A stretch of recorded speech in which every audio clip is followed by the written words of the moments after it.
everyone. Welcome to our award-winning podcast created by George S. Corey and the artist Cleo. We're back for Season 3, and so are Georgie and Gigi for more fun adventures. I'm George. I'm Cleo. I'm Steven. I'm Maya. And I'm Tavia. Welcome to The Social Contract. At the end of our last episode, Georgie and Gigi came face-to-face with Justice Ketanji Brown Jackson. I can't wait to find out what happens next. But before we dive in together, I wanted to give you kids a little bit of background on Justice Jackson. She is our newest Supreme Court Justice and the first Black woman on the court. She was born Ketanji Onyeka Brown. Ketanji Onyeka means lovely one. In fact, Justice Jackson's new memoir, chronicling her extraordinary life story, is aptly titled Lovely One. She attended Harvard Radcliffe College and Harvard Law School. Justice Jackson's mother was a school principal, and her father, a history teacher who later became a lawyer, inspired his daughter to become a lawyer. This is a sweet memory she has shared. When people ask me how I ended up getting into the legal profession, I often tell the story of how, when I was in preschool, I would sit at the dining room table doing my homework with my father. He had his law books all stacked up, and I had my coloring books all stacked up. And when I think back on those times, there really is no question that my love of the law began in that formative period. Ketanji Brown Jackson is one of only 10 future Supreme Court justices who were clerks at the Supreme Court. The others were Byron White, William Rehnquist, John Paul Stevens, Stephen Breyer, John Roberts, Elena Kagan, Neil Gorsuch, Brett Kavanaugh, and Amy Coney Barrett. Fun fact, Justice Jackson ended up as the successor to Justice Stephen Breyer, who she clerked for early in her career. Talk about a full circle moment. She was nominated by President Joe Biden on February 25th, 2022. This is how one of Justice Jackson's daughters, Layla Jackson, remembers how she learned the news that her mother was about to get a very big promotion. The night before it was announced to the country, I remember I was home alone and had just sat down with a mug of tea to watch a show. I was getting comfortable when I got a call from my dad. He told me the president called Mom and chose her, and it was a big thing, and that they were going to have to start getting ready, and that it was going to be a very big change. Ketanji Brown Jackson was confirmed by the United States Senate on April 7th, 2022, and sworn in a few months later on June 30th. During her confirmation hearings, she said, "Thank you for this historic change to join the highest court, to work with brilliant colleagues, to inspire future generations, and to ensure liberty and justice for all." And now, Kids Are Supreme, Part 2. Sergeant Douglas greeted Ketanji Brown Jackson. "Hello, Justice Jackson," then turned to the children. "I'm allowed to call Justice Jackson KBJ, as in Ketanji Brown Jackson, but I suggest you kids address her as Justice Jackson." "Good afternoon, Justice Jackson," they chimed in unison. "My, we have quite a mannerly group visiting us here at the court today," said KBJ with a smile. "I once tried to call our late and very great Justice Ruth Bader Ginsburg RBG," Officer Freddie quietly said to Sister Elaine, "but she seemed to prefer Justice Ginsburg." Officer Freddie then introduced Sister Elaine to Justice Jackson, and they shook hands. "It's an honor, Your Honor. Thank you for taking the time out of your very busy schedule to come and say hello to my students." "My pleasure. Now, did I hear someone say that our chamber looks like it could be in a Beyoncé video? It seems we have some members of the Bayhive among us." They could not believe how friendly and kind the Supreme Court Justice was. Gigi popped up. Hi, KBJ. Justice Jackson. I'm Gigi. I'm the one you heard. I'm like the biggest Beyoncé fan ever. May I ask you a question? Yes, you may, replied Justice Jackson. How do you become a Supreme Court Justice? Was it really hard? That's a good question, Gigi. It certainly isn't easy. You have to study hard and work very hard. You know, one of my favorite poems is Henry Wadsworth Longfellow's The Ladder of St. Augustine. There's a passage in that poem that speaks to the discipline and drive that are needed to succeed. The heights by great men reached and kept were not attained by sudden flight, but they, while their companions slept, were toiling upward in the night. So yes, I am a big believer and advocate of hard work. There's really no way around it. I think just as important, to be a judge, you must love the law. It's a great responsibility because our decisions affect the daily lives of everyday people. Most of us have been judges, and almost all of us have worked as a lawyer at some point. I was a federal court judge right here in our capital city. Then was appointed to the higher court, which is called the D.C. Court of Appeals. I will tell you, it's not the kind of job that one applies for. You have to be nominated by the President of the United States. In my case, President Biden is the one who nominated me. And then the United States Senate must confirm the nomination. Once that happens, you're sworn in and you can serve. For how long? Gigi asked her. For life, KBJ answered. It's a lifetime appointment. Georgie was called on next. He introduced himself, then asked, Is it true that you're the only one on the Supreme Court who ever defended poor people? That's what my mom said, I think. KBJ smiled. I was a public defender, so yes, my job was providing legal services free of charge for defendants who could not afford to pay for a lawyer. That is a protection guaranteed by our Constitution, one that I cherish and take very seriously. The children hung on to every word, clearly inspired. My turn for a question, said Sister Elaine, raising her hand. Justice Jackson, a few of us at OLQP don't interact particularly well with the other children, especially during team assignments and group activities. Surely you and your colleagues on the court don't always agree. How do you and the others try to find common ground, even when you disagree with each other? KBJ thought for a moment before answering.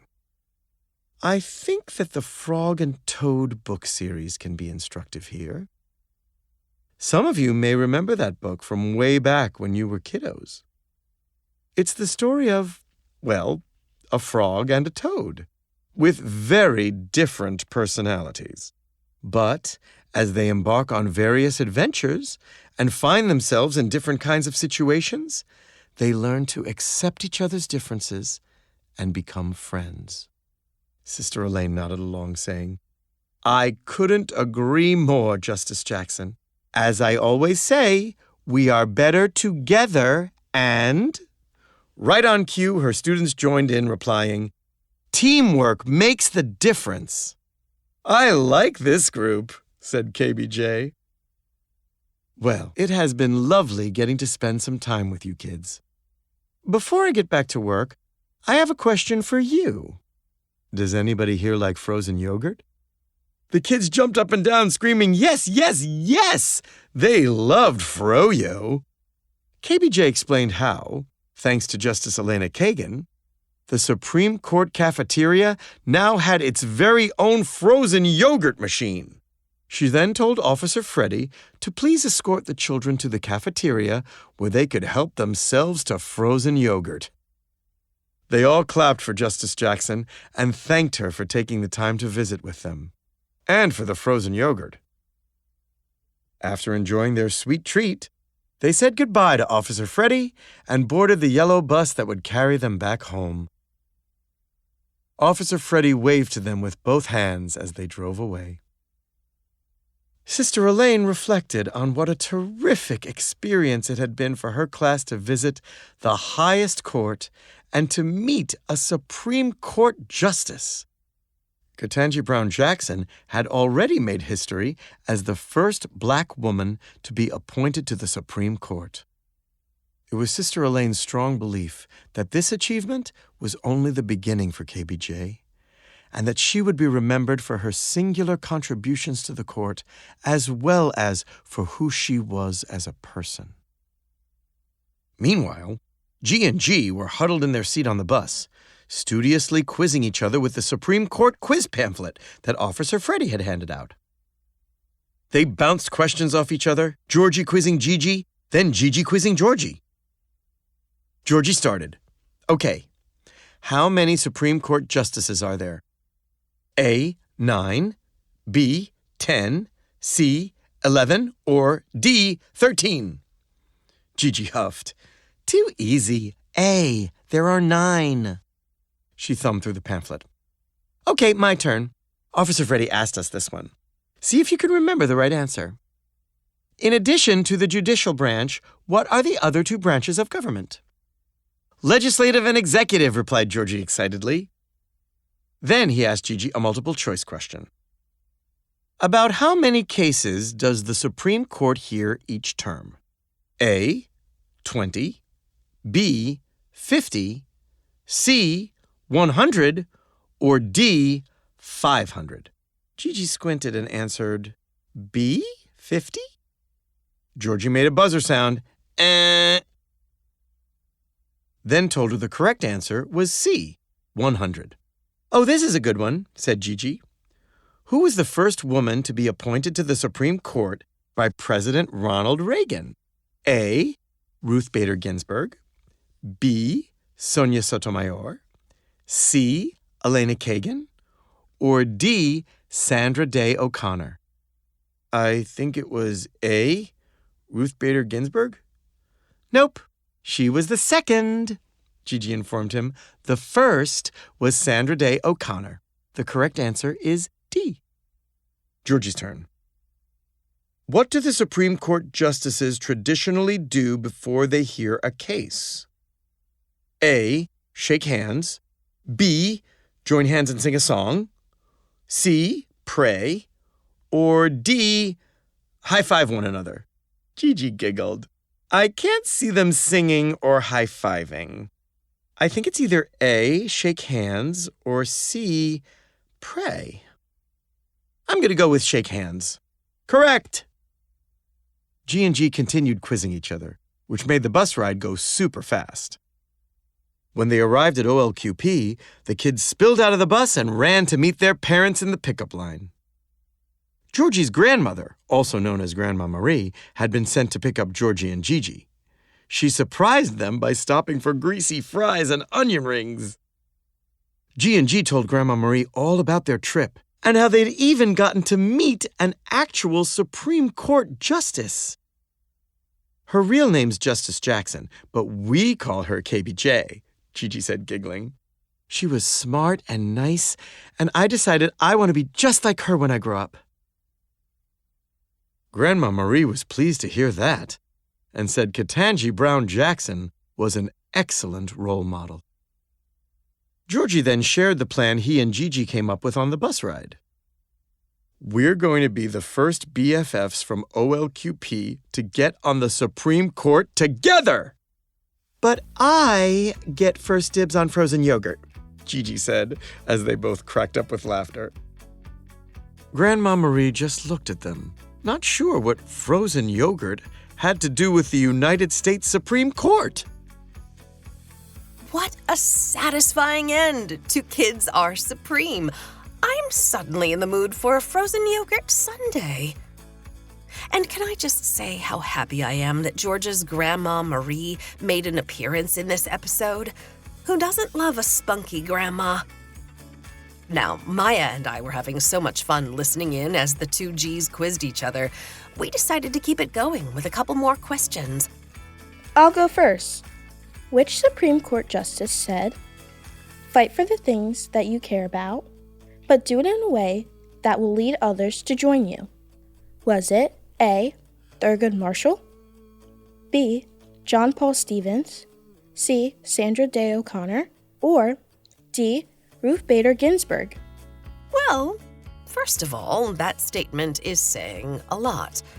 And I happen to know who said it. The answer is D. Ruth Bader Ginsburg. Okay, my turn. Who remains the only president to serve a full term without getting to appoint or even nominate a Supreme Court justice? A. John Adams, B. John Quincy Adams, C. Jimmy Carter, or D. George H.W. Bush? C. Jimmy Carter? Yes. If that was a guess, it was a good one. Now, I wanted to check back in with our resident legal eagles, George S. Corey and the artist Cleo, with a very important question. As we just heard, Justice Jackson's father inspired her to become a lawyer. And I'm wondering, would you encourage any young followers we have who are interested in government, interested in our legal system, would you encourage them to think about becoming an attorney or a judge, or maybe, who knows, maybe a Supreme Court justice when they grow up? I would do it for the training, because law school teaches you something that you don't get anywhere else, not in political science, not in philosophy, not in the hard sciences. It really teaches you to look at things in two different ways, from two different perspectives, to play devil's advocate all the time on every issue. It makes you very, not necessarily even-tempered, but definitely even-handed. It's great training for anything in life. I think it's great training to learn how to think critically. I also think it is a great way to understand the country, our legislature. I mean, you actually might even want to go into politics someday. Right. So the type of career you may have is not necessarily dictated by having gone to law school, but it actually, I think, opens up a lot of opportunities for you. George and Cleo, everyone. Author, artist, and attorneys at law. That brings us to the conclusion of Kids Are Supreme. Up next, our two-part season finale, and it's a good one. Kids Are Good, Parts 1 and 2. We welcome you to follow The Social Contract wherever you find your favorite podcasts. And check out our website at mytscpodcast.com. You can find George at georgescorey.com and the artist Cleo at theartistcleo.com. The Social Contract podcast is created by George S. Corey and Cleo. Produced by Talkbox Productions and Listen. Hosted by Tavia Gilbert. Associate producer Tatiana St. Fard. Mix and master by Brian Barney. Additional dialogue editing by Kathleen Conti. Production coordinator Brian Wilson. Social manager Suzette Burton. On behalf of George, Cleo, Stephen, Maya, and me, Tavia, thank you for listening.